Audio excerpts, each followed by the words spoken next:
Bueno, en este contexto, además de lo que es dicho, yo quiero reflexionar un poco y hacer una especie de correctivo al vocabulario de la teología popular evangélica que ha visto, por ejemplo, en el contexto del amor y al hablar del amor, se ha dicho, por ejemplo, que la palabra ágape, que es una palabra en castellano, es drújula, en griego la palabra es grave, agape, y de la palabra agape griega viene de un verbo que es el verbo agapao. Por lo general se ha dicho que el verbo agapao, que es amar, y el sustantivo agape en griego, que en castellano se lee como ágape, apuntan a ese amor de Dios, a ese amor profundo, a ese amor llamado en la teología cristiana como fruto del Espíritu. Y hay algunos pasajes que aparentemente parecen apoyar esa idea como indiscutible. Sin embargo, yo voy a demostrar que no. Juan 3:16 dice, porque de tal manera amó. La expresión amó en griego es egapesen, que es una forma verbal de agapao. Egapesen, porque de tal manera egapesen, amó Dios al mundo, que ha dado a su Hijo unigénito para que todo aquel que en él cree no se pierda, mas tenga vida eterna. Primera de Juan 4:8 dice, el que no ama, en griego es agapón, ho agapón, es un participio sustantivado del verbo agapao, ho agapón. El que no ama, ho agapón, no ha conocido a Dios, porque Dios es amor, en griego agape, en español diríamos ágape. Repito, 1 Juan 4:8, el que no ama a ho agapón no ha conocido a Dios, porque Dios es amor. Ágape en castellano, en griego agape.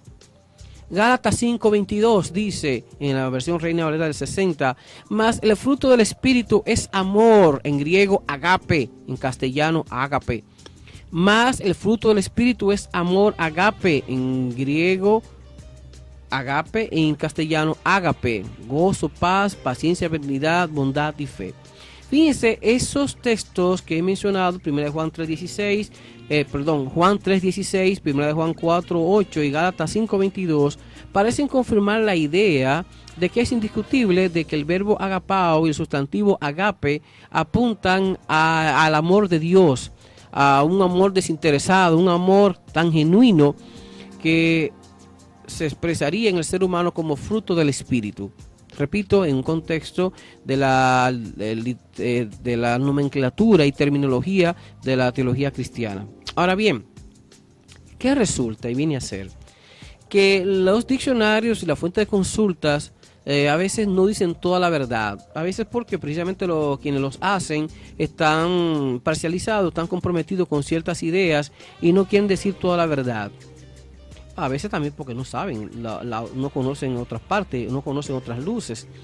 Yo quiero citar ahora a un pasaje bíblico que demuestra que no siempre, y que no es verdad, que se puede decir que siempre el verbo agapao y el sustantivo agape apuntan al amor de Dios y al amor como fruto del Espíritu.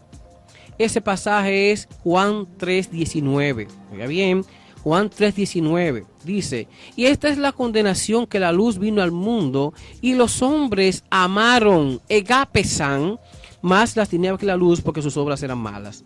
Fíjense, si bien Juan 3:16 parece y chévere la idea, porque de tal manera amó Dios, egapesen, al mundo, ahora en Juan 3:19 se dice que esta es la condenación, que la luz vino al mundo y los hombres amaron, Pedro, egapesan, más la tiniebla que la luz, porque sus obras eran malas. ¿Se va a atrever a alguien a decir que el verbo agapao en Juan 3:19 apunta al amor de Dios? Apunta egapesan, o sea, como forma verbal del verbo agapao, en Juan 3:19 a un fruto del Espíritu. Oiga lo que está diciendo, repito. Juan 3:19 dice, y esta es la condenación, que la luz vino al mundo y los hombres amaron, egapesan, más las tinieblas que la luz, porque sus obras eran malas. ¿Se puede decir eso, que es el fruto del Espíritu? No. Fíjense, lo que estamos viendo es que con el mismo verbo que en Juan 3:16 se dice que Dios amó al mundo de esta manera, Es el mismo verbo que se utiliza en Juan 3:19 para decir que los hombres amaron más las tinieblas que la luz porque sus obras no eran buenas. Oiga, exactamente el mismo verbo. Entonces, quiero de una vez por todas que nuestra gente tenga conciencia respecto de algunas afirmaciones generales que se dicen que parecen ser correctas, que parecen ser muy genuinas, pero carecen de cierto fundamento.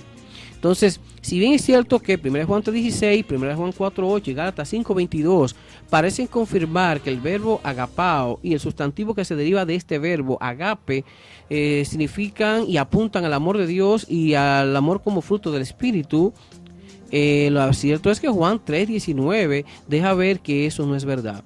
Sí, que hay contextos, mejor decirlo así, y es lo correcto, que hay contextos en los que agapao y el agapao como verbo y agape como sustantivo apuntan al amor de Dios, apuntan también al amor como fruto del Espíritu, pero también hay contextos y textos donde el verbo agapao y el sustantivo agape apuntan incluso a un aprecio por cosas negativas, como dice Juan 3:19, de que los hombres agapesan, amaron. Oye, amaron más las tinieblas que la luz, porque sus obras eran malas. Es como cuando tú ves, por ejemplo, dos personas que andan buscando la oscuridad para hacer algo, porque lo que van a hacer no deben hacerlo en público porque no es bueno. O por lo menos no es que no es bueno en un sentido. Hay cosas, dice Antonio Río, que hay cosas buenas que son malas, hay cosas malas que son buenas. Pero estamos diciendo que en términos de imagen pública no sería bueno que vean a una persona con aquella haciendo tal cosa. Entonces buscan oscuridad, buscan el secreto, buscan la situación donde se supone que nadie lo va a ver y buscan, se supone, aquello que no lo delata. Entonces el ladrón precisamente aprovecha la oscuridad, los que hacen sus fechorías buscan la situación de oculta, los aposentos, cosas ocultas para hacer cosas que se entiende que no son buenas. Y Juan 3:19 apunta a que los hombres amaron, agapesan, con el verbo agapao, amaron más las tinieblas que la luz, porque lo que iban a hacer no era bueno.